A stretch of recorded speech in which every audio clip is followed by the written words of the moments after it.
ನೀನು ಸೋತ ಕಾರಣಕ್ಕಾಗಿ ಕುಗ್ಗಬೇಡ. ನಿನ್ನ ಗೆಲುವಿರುವುದು ನಿನ್ನ ಕೈಯಲ್ಲಿ ಹೊರತು ಮತ್ತೊಬ್ಬರ ಬಾಯಲ್ಲ. ನಮಸ್ಕಾರ ಸ್ನೇಹಿತರೆ. ನಿಮ್ಮೆಲ್ಲರಿಗೂ ಯೂನಿಕ್ ಇನ್ಫಾರ್ಮೇಶನ್ ಕನ್ನಡಿಗ ಚಾನಲ್ಗೆ ಸುಸ್ವಾಗತ. ನೀವು ಇನ್ನೂ ನಮ್ಮ ಚಾನಲ್ ಅನ್ನು ಸಬ್ಸ್ಕ್ರೈಬ್ ಮಾಡ್ಕೊಂಡಿಲ್ಲ ಅಂದ್ರೆ ಆದಷ್ಟು ಬೇಗ ಸಬ್ಸ್ಕ್ರೈಬ್ ಮಾಡ್ಕೊಳ್ಳಿ. ಪಕ್ಕದಲ್ಲಿರೋ ಬೆಲ್ ಐಕನ್ ಬಟನ್ ಅದು ಕ್ಲಿಕ್ ಮಾಡಿ. ನಿನ್ನ ಆತ್ಮವಿಶ್ವಾಸಕ್ಕಿಂತ ಶಕ್ತಿ ಇನ್ನೊಂದು ಇರಲು ಸಾಧ್ಯವಿಲ್ಲ. ನಿನ್ನ ಬಳಿ ಇಲ್ಲದನ್ನು ಇರಲು ಕೊರಗಬೇಡ. ಅದರ ಬದಲು ನಿನ್ನ ಬಳಿ ಇರೋದನ್ನ ನೆನೆದು ಸಂತೋಷವಾಗಿರು. ನಿನ್ನಲ್ಲಿ ತಾಳ್ಮೆ ಅನ್ನೋದಿದ್ರೆ ಆ ಭಗವಂತ ನಿನಗೆ ಬೇಕಾದುದನ್ನು ಆಶೀರ್ವದಿಸುತ್ತಾನೆ. ಎಲ್ಲವನ್ನು ಮರೆಯುವನ್ನಾಗಿ ಮಾಡುವ ಎಂಥದೇ ವಿಚಾರ ಇದ್ರೂ ಬದಲಿಸುವ ಶಕ್ತಿ ಇರುವುದು ಕಾಲಕ್ಕೆ ಮಾತ್ರ. ಅದರಿಂದಾಗಿ ಕೆಲವು ಜಾಗಗಳಲ್ಲಿ ಕೆಲವು ವಿಚಾರಗಳಲ್ಲಿ ಮೌನವಾಗಿ ಇದ್ದು ಬಿಡುವುದೇ ಒಳ್ಳೆಯದು. ಆಗ ನಿನಗೆ ತೊಂದರೆ ಎನಿಸುತ್ತಿರುವ ಎಲ್ಲವೂ ಅದಾಗಿಯೇ ಸರಿ ಹೋಗುತ್ತದೆ.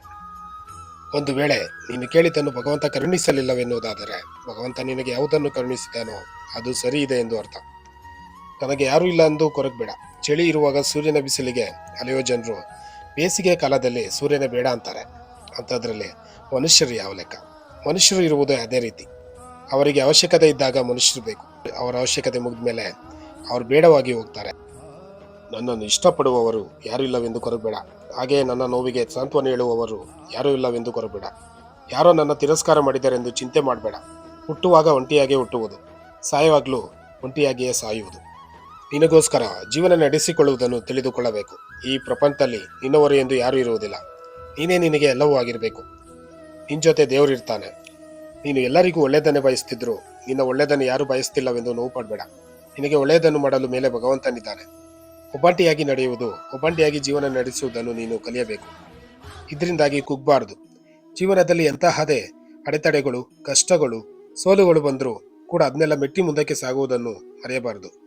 ನೀನು ಮನಸ್ಸಲ್ಲಿ ಏನೇ ನೋವಿದ್ರು, ಗೊಂದಲವಿದ್ರು ಅದೆಲ್ಲವನ್ನು ಹೃದಯಕ್ಕೆ ಹತ್ತಿರವಾಗುವ ಒಬ್ಬ ವ್ಯಕ್ತಿಯ ಜೊತೆಗೆ ಅಥವಾ ದೇವರ ಬಳಿ ಹಂಚಿಕೋ, ಕಣ್ಣೀರು ಹಾಕು. ಇದರಿಂದ ನಿನ್ನ ಮನಸ್ಸಿಗೆ ಸಮಾಧಾನ ಸಿಗುತ್ತದೆ. ಮನುಷ್ಯರ ಎದುರು ನಿನ್ನ ದುರ್ಬಲ ಎಂದು ತೋರಿಸ್ಕೊಳ್ಬೇಡ. ನಾವಾಡೋ ಮಾತುಗಳು ನಮ್ಮ ಜೀವನದಲ್ಲಿ ಪಾಸಿಟಿವ್ ಅಥವಾ ನೆಗೆಟಿವ್ ಕರ್ಮಗಳನ್ನು ತರುತ್ತದೆ. ಈ ಕರ್ಮದ ಬಗ್ಗೆ ಲೈಟಾಗಿ ಯೋಚನೆ ಮಾಡಬಾರದು. ಕರ್ಮದ ಬಗ್ಗೆ ಬಹಳ ಹುಷಾರಾಗಿರಬೇಕು.